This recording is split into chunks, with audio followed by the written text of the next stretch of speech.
Assalamualaikum warahmatullahi wabarakatuh. Perkenalkan, nama saya Muhammad Angga SPD, NIM 2542673167.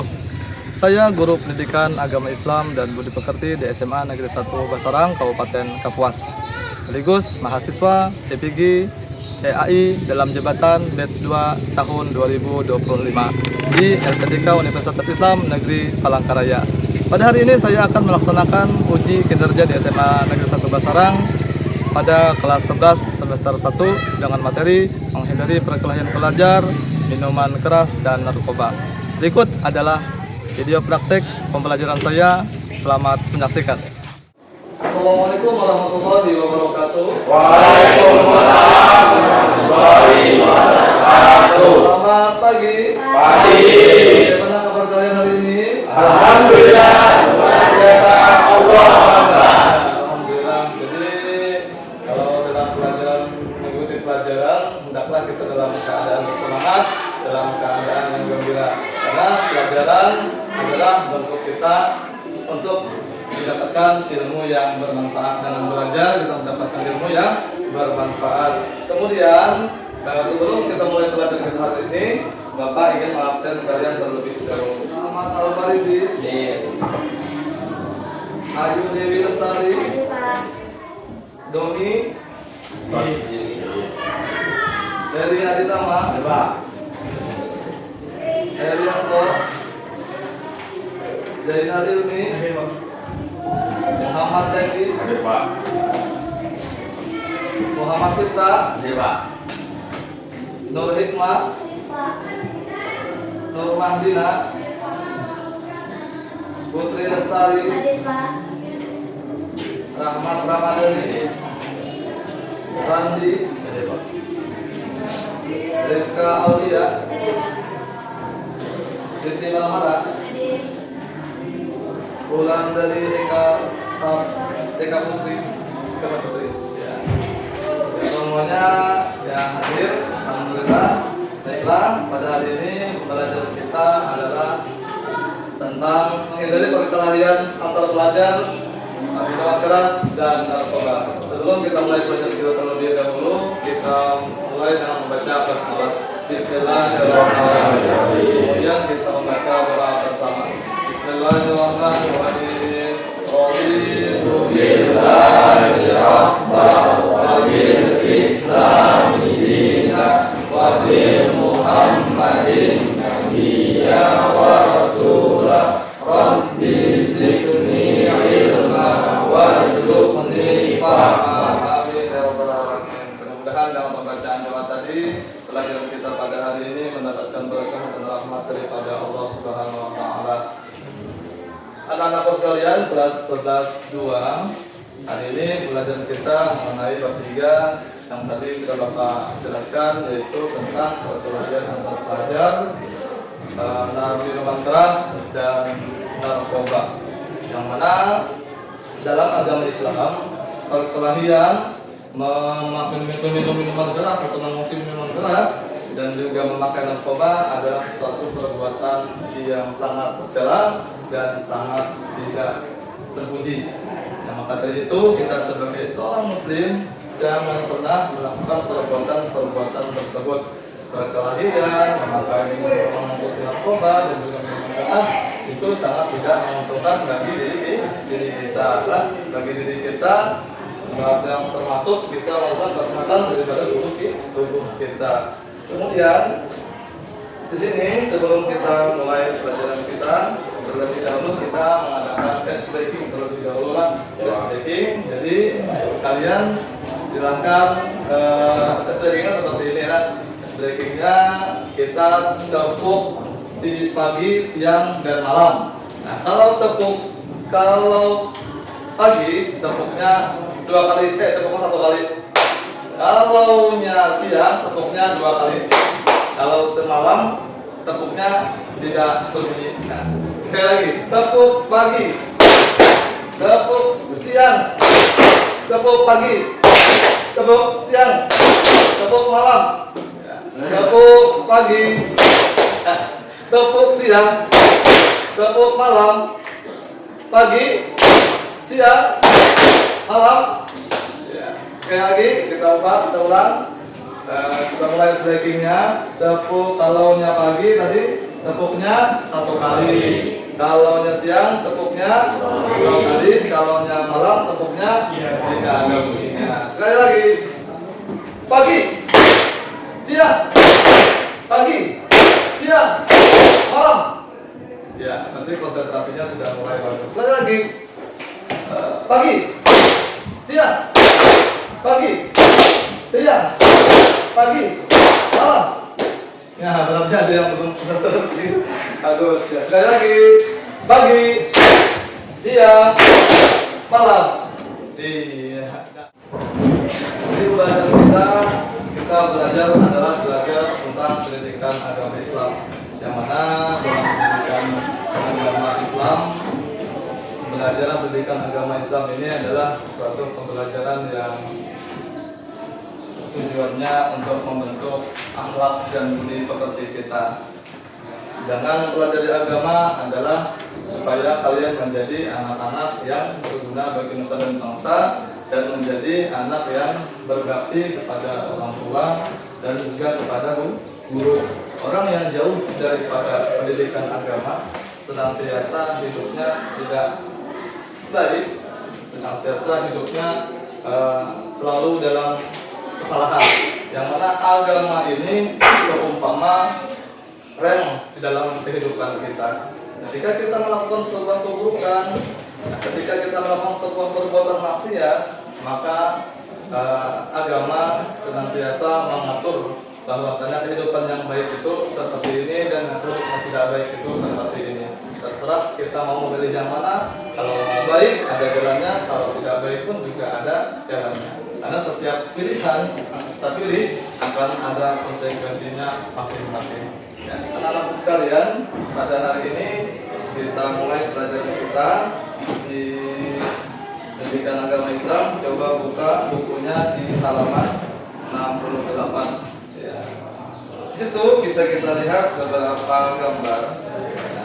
Beberapa gambar daripada gambar-gambar tersebut adalah berhubungan dengan pelajaran kita, yaitu tentang menghindari perkelahian antar pelajar, kemudian lagi menghindari yang namanya minuman keras, dan juga menghindari yang namanya narkoba. Kita lihat gambar di situ. Gambar yang pertama, gambar titik 1 itu ada seseorang yang sedang duduk, yang mana dia tidak terlibat dalam perkelahian antar pelajar. Dan yang gambar kedua, gambar 3.2, menjauhi minuman keras. Bisa kita lihat di situ gambarnya ada orang yang memegang kepala, depresi, dan yang lain-lain. Nah, kemudian gambar 3.3, itu ada seorang siswi yang berkerudung sedang dalam keadaan depresi, depresi karena sudah memakai berbagai macam obat-obatan terlarang. Kemudian ada gambar di 3.4, damai dalam lingkungan dan tidak merusak. Nah, di situ ada seseorang yang sedang ditahan oleh polisi karena sedang melakukan perbuatan yang jahat di dalam kehidupan. Kemudian buka halaman 69, di halaman 69 ada di situ kisah inspiratif. Kisah inspiratif itu judulnya tentang memilih hidup. Coba bacakan si Herianto tentang memilih hidup. Ya. Ya,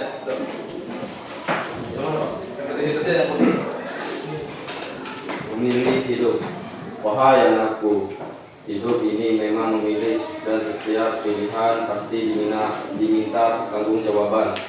Di sela-sela aktivitas, kalian dapat memilih kegiatan positif, misalnya rajin menuntut ilmu, keluarga, teman dengan yang baik-baik saja, atau ikut kegiatan keagamaan, maupun negatif, terlibat perkelahian, dihugem, miras, bahkan obat. Ya, stop sampai di situ. Jadi di situ tadi kita disuruh untuk memilih hidup. Kenapa kita harus memilih hidup? Nah, karena hidup ini memang banyak pilihannya. Kalau mau baik ya Bapak tadi ada pilihannya. Kalau mau tidak baik juga ada pilihannya. Seperti apa pilihan yang baik tadi? Satu seperti apa? Mengikuti kegiatan Ya, keagamaan. mengikuti kegiatan keagamaan. Terus apa lagi? Olahraga. Apa lagi? Berteman yang baik-baik saja. Apa lagi? Selain dari itu ada yang bisa menjelaskan perbuatan-perbuatan yang baik yang bisa kita lakukan. Ada yang tahu lagi? Coba kita pikirkan sedikit. Ada yang tahu tentang perbuatan-perbuatan baik yang bisa kita lakukan? Nah, menuntut ilmu, berolahraga, berteman dengan yang baik, membantu orang tua, dan banyak lagi perbuatan-perbuatan baik yang bisa kita lakukan dalam kehidupan kita sehari-hari. Yang pertama tadi apa? Yang pertama tadi menuntut ilmu, rajin menuntut ilmu. Itu kan perbuatan yang baik, perbuatan yang sangat positif. Jangan kalian menuntut ilmu, itu artinya kalian sudah melakukan perbuatan-perbuatan yang terpuji, sudah melakukan apa yang sudah diperintahkan oleh Rasul kita, yaitu thalabul ilmi fardhatun ala kulli muslimin wa muslimatin. Jadi menuntut ilmu itu wajib bagi kaum muslimin dan bagi kaum muslimin laki-laki dan juga bagi kaum muslimin perempuan. Nah, jadi kalau sudah menuntut ilmu seperti ini, duduk hadir ke sekolah, itu sama dengan kalian menuntut ilmu. Jadi ada lagi beberapa perilaku negatif. Nah, perilaku negatif yang perlu kita hindari seperti terlibat perkelahian. Nah, mungkin ada yang tahu, ada yang bisa menyebutkan apa penyebab dari ada seorang pelajar itu melakukan perkelahian? Ada yang tahu? Saling mengejek, Pak. Saling mengejek, ya bisa jadi saling mengejek, kamu ini, kamu itu, abah kamu ngaruhnya ini. Nah itu bisa menyebabkan sebuah perkelahian. Selain daripada itu, apalagi yang bisa menyebabkan perkelahian antar pelajar? Ada yang tahu? Ini di luar. Ada yang tahu? Yang menyebabkan pelajar itu sering terlibat dalam perkelahian. Antara bisa mengejek ya, atau mengambil apa namanya, ada fitnah lah. Nah, jadi mungkin seperti itu yang bisa menyebabkan seorang pelajar itu terjadi perkelahian atau tawuran. Nah, seperti tersebut ada Quran surah Asy-Syura ayat ke-40. Ayo kita baca sama-sama. A'udzubillahi minasyaitonirrajim. Bismillahirrahmanirrahim. Wa jazaa'u sayyi'atin sayyi'atun misluha.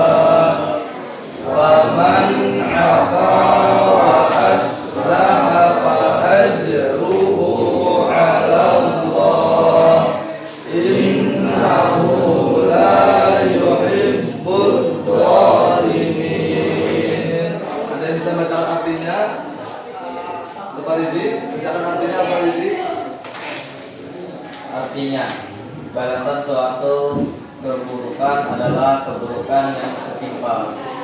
Akan tetapi siapa yang memanfaatkan dan berbuat baik kepada orang yang berbuat jahat, maka pahalanya dari Allah, sesungguhnya Dia tidak menyukai orang-orang zalim. Ya, tidak menyukai orang-orang yang zalim. Nah, di sini bisa kita lihat bahwasanya dalam ayat tersebut Allah sangat tidak menyukai terhadap orang-orang yang zalim. Balasan suatu keburukan adalah keburukan yang setimpal. Jika kita melakukan sebuah keburukan, maka keburukan yang lain pun juga akan datang kepada diri kita. Maka ketika kita berbuat keburukan, harus pikir terlebih dahulu, baik kepada diri kita sendiri atau berbuat buruk kepada orang lain.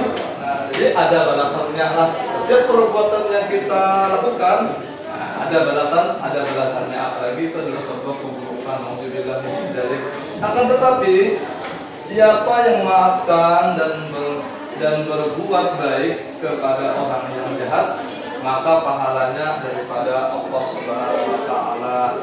Ya, kita baca lagi sama-sama. A'udzubillahi minasyaitonir rajim. Bismillahirrahmanirrahim. Ya ayyuhalladzina amanu inna al-khamru wal maisiru wal ansar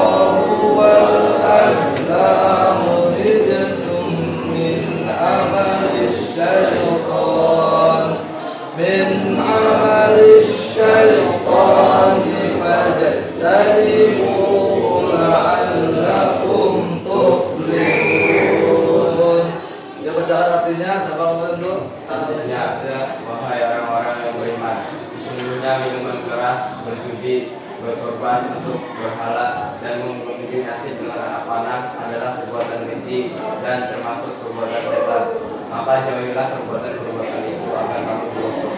Selanjutnya, innama yuridu syaitanu ayyuqi'a bainakumul adawata wal baghdha'a fil khamri wal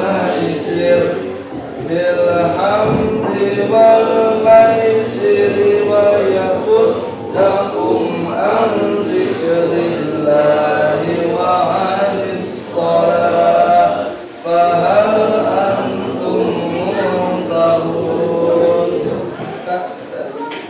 Dengan minuman keras dan keji, setan hanyalah bermaksud menimbulkan permusuhan dan kebencian di antara kamu dan menghalangi kamu dari mengingat Allah dan melaksanakan salat. Maka tidakkah kamu mau berhenti?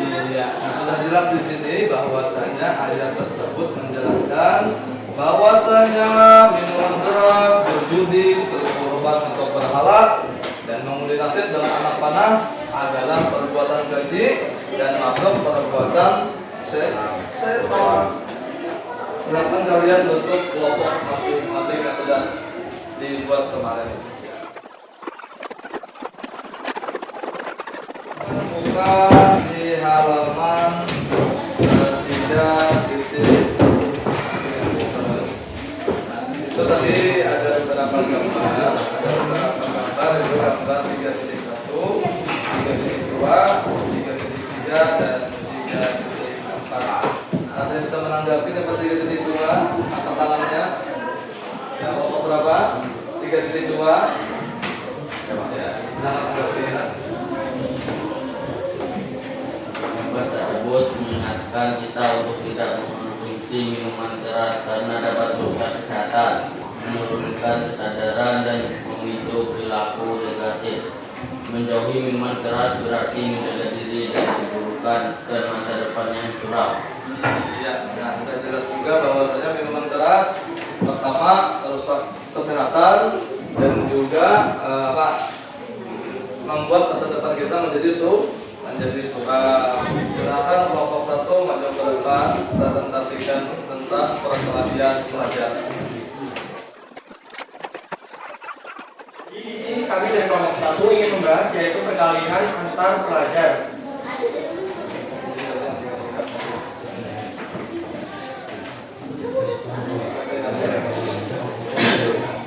Pelajaran dari Islam untuk menyelamatkan dan mendamaikan dunia, termasuk dari para pelajar yang membuat kebenaran perilaku yang menyimpang, apalagi melakukan tawuran dan perkelahian. Islam itu juga datang dengan solusi, bukan menambah problem. Dengan maka kalian bukan akan mendapatkan jalan hidup yang menakjubkan dan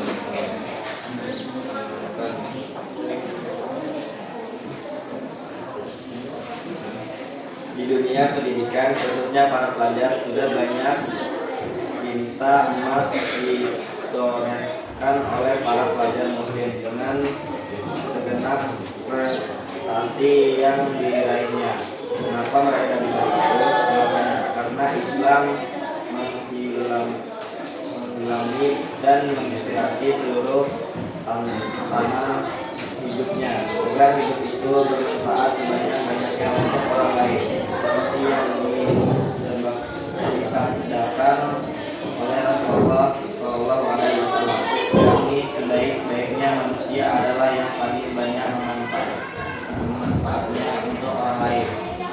Prestasi itu tidak hanya berupa capaian yang dimiliki oleh dunia nasional, provinsi atau kabupaten kota, tetapi hidup dengan benar berlandaskan ajaran Islam bagi diri dan lingkungan terkecil, termasuk di sekolah juga merupakan prestasi yang membanggakan.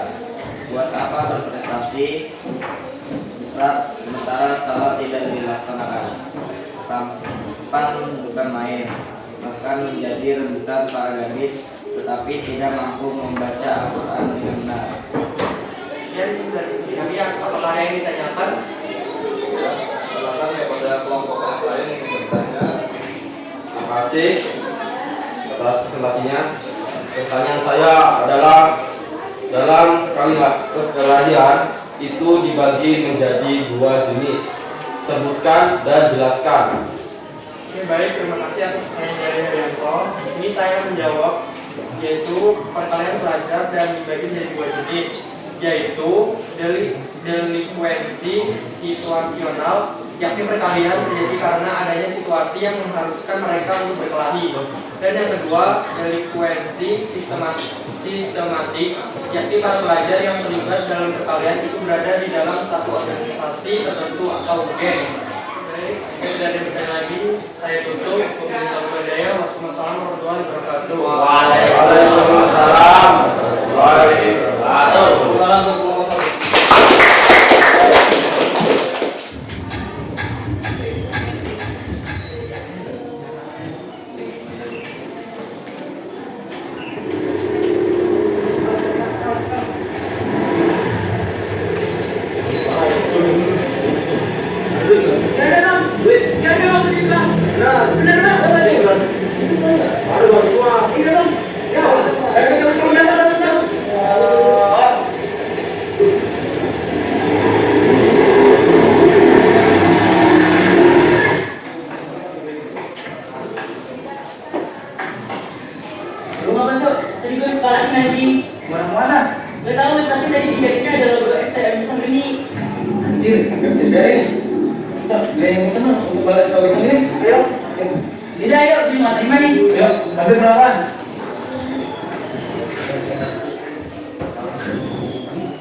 Sebenarnya narkoba itu emang ada macam-macam. Ada yang bikin kita jadi sampai energi, sampai berasa bisa lari bolak-balik dari Jakarta. Ada yang bikin jadi ngantuk dan tenang, dan ada juga yang bikin halusinasi. Ya, melihat, mendengar, dan lihat hal-hal yang sebenarnya nggak ada.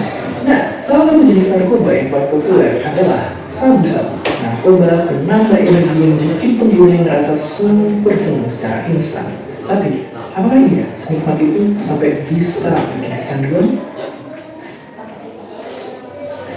Dari hirupan atau suntikan pertama, efek sabu langsung kerasa. Napas jadi lebih cepat, badan gemeteran, dan jantung berdebar kayak anak jatuh cinta. Kita jadi semangat, menggebu-gebu, dan kecil ngelakuin apa aja. Penyebabnya hormon bahagia satu ini yang bikin kita ngerasa senang, relax, dan nyaman. Ibarat air berotak. Hormon ini bisa muncul secara alami dari kegiatan sehari-hari. Tapi sabu-sabu bikin otak kebanjiran sama hormon. Lama-lama hormon bahagia ini bakal habis juga. Masalahnya, otak udah terlanjur terbiasa ada di mode kebanjiran. Kebanjirannya surut dan balik ke kondisi biasa, kita malah jadi cemas berlebih, sedih, bahkan sampai depresi. Ya, mungkin pakai sabu-sabu itu kayak menarik roller coaster. Makin tinggi naiknya, makin keras juga jatuhnya.